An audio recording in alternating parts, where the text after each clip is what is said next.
Isang mapagpalang araw po sa ating lahat. Ako po si Nicole Castillo and welcome po sa aking daily devotion. So, ang topic po natin ngayon is Eucharist of Lord's Supper. So, the Eucharist, also known as the Lord's Supper or Communion, is a sacred Christian practice instituted by Jesus.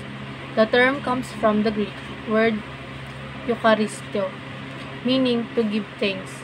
It is a visible sign of the gospel, remembering Christ's body broken for us and his blood shed for the forgiveness of sins. More than a ritual, it is a holy communion with Christ and his people. It nourishes our faith, strengthens our unity, and reminds us of the cross, the resurrection, and the hope of his return. So, meron daw pong purpose for doing the Lord's Supper. So, first is to remember Christ once for all sacrifice. Second, to nourish the believers with Christ's real spiritual presence. Next is to strengthen the faith of the believers. Next is to remind the believers that they belong to one body. And last is to anticipate the physical return of God. So, ayon po sa Luke chapter 22 verse 19 to 20. And he took bread, and when he had given thanks, he broke it and gave it to them, saying, "This is my body, which is given for you. Do this in remembrance of me." And likewise the cup after they had eaten, saying, "This cup that is poured out for you is the new covenant in my blood." So, ayon po sa katuruan, it is mandatory to church gathering. So yung Eucharist daw po is isang mahalagang bahagi ng bawat pagtitipon sa simbahan. So, hindi daw po ito optional. So, dapat ginagawa ito bilang pagsunod sa utos ni Jesus.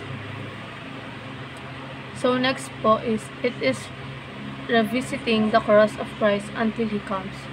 So, tuwing tinatanggap natin ang Eucharist, inaalala natin ang sakripisyo ni Kristo sa krus. Parang bumabalik tayo sa ginawa niya para sa atin hanggang sa muli niyang pagbabalik. So, next is, it helps believer experience the real spiritual presence of Christ.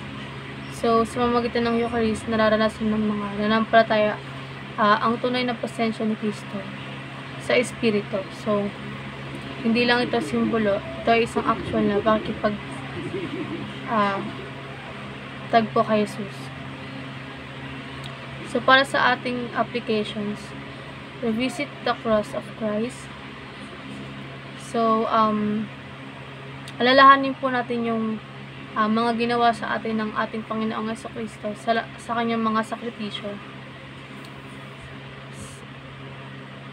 So, next is remember the seriousness of Christ's love. So, alalahanin kung gaano kabigat at kalalim ang pag-ibig ni Jesus para sa atin. So, hindi ito simple ang pagmamalang, ito ay pag-ibig na nagdala sa kanya sa krus.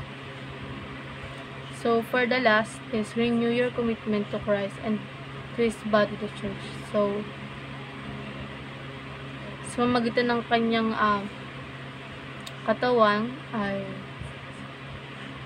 pinabago ang iyong panata kay Kristo. So, ang simbahan. So, huwag lang basta umattend, maging aktibo at tapat na bahagi ng spiritual family. So, ayun lang, maraming salamat.